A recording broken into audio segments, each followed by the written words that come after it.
بسم الله الرحمن الرحيم. ازيكم حبايبي، عاملين ايه؟ النهارده هنعمل مع بعض بشاميل. معانا لحمه مفرومه، معانا نص كيلو مكرونه اقلام، معانا بصله. طبعا احنا هنجيب البصله وهنشوح فيها، هنقطعها كده ونخرطها ونحمرها زفره ونشوح فيها اللحمه المفرومه.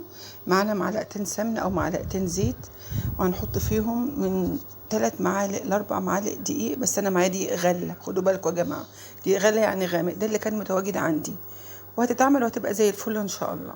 حمصناهم حلو قوي. وعندي بدل ما احط مرق الدجاج، انا عندي شوربه لحمه، عندي مطبقيه هضيفها عليهم، وهنزل برطل لبن او كيلو لبن وهبهره، وهسيبها لحد ما تتماسك كده. بس انا هاخد من البشاميل ده وهو لسه صوصه طري يعني شويه، هحطه على المكرونه عشان اما تبرد تمسك في بعضها، وهسيبه بقى، وهسيب نصه كده لما يتقل، واحطه فوق المكرونه بعد ما تمسك. ليه؟ بحب الرئه الخارجيه دي او الطبقه الخارجيه دي تبقى كريمي كده وتبقى سايحه. انا هوريها لكم مع بعض. احنا وقت هنا بنحط الشوربه، هنقلب شويه في الدقيق، وده المضرب السلك عشان بيفك التكتلات بتاعت الدقيق. هنزل برضو بالشوربه، ببقيه الشوربه، بعد هنزل باللبن، وهاخد بقى هقسم المكرونه في الصينيه. بس قبل ما هقسم المكرونه هحط معلقتين من الصوص ده في الصينيه عشان تبقى متماسكه كده، ولما تبرد تطلع الخلطه حلوه بخرطتها يعني.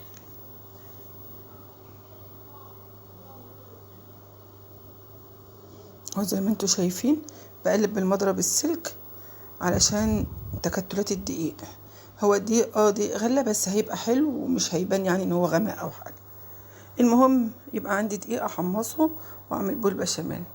هي خلاص قربت تتماسك. انا مش عايزاها جامده قوي، لان هو ما بيبرد بيبقى التقل بتاعه حلو، اللي هو يعني ايه، ما يبقاش ولا تقيل قوي ولا ميه قوي. طبعا هو سخن بيبقى لسه ايه، مرحرح كده اهو. انا حضرت عندي الصينيه، هحط منها معلقتين من الصوص ده، وهنزل بنص المكرونه، واللحمه المفرومه هحطها في الوسط، وبعدين انزل بباقي المكرونه.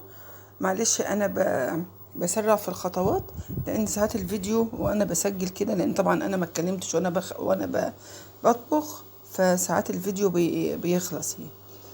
فهحط المكرونه واحط اللحمه المتحصجه، وهنزل بباقي المكرونه وبنص الصوص بتاع البشاميل.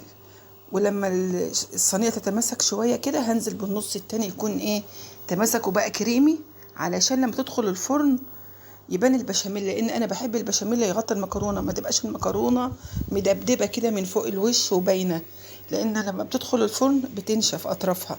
لكن لما الصوص يغطيها كلها هتبقى جوسي كده وطريه، وتطلع الخرطه حلو. يعني انا كده هحط كده وهسيبها بقى لحد ما تبرد.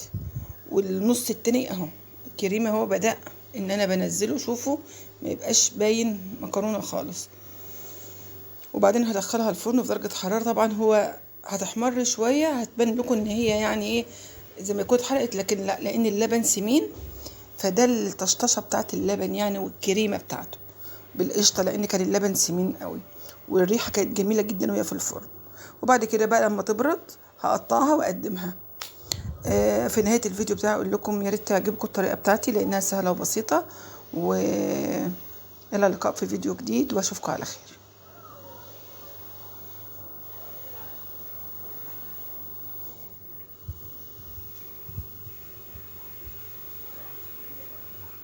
كده وانا بقدمها، يا ريت تكون عجبتكم وتعجبكم طريقه التقديم بتاعتي. ومع السلامه، والسلام عليكم ورحمه الله وبركاته.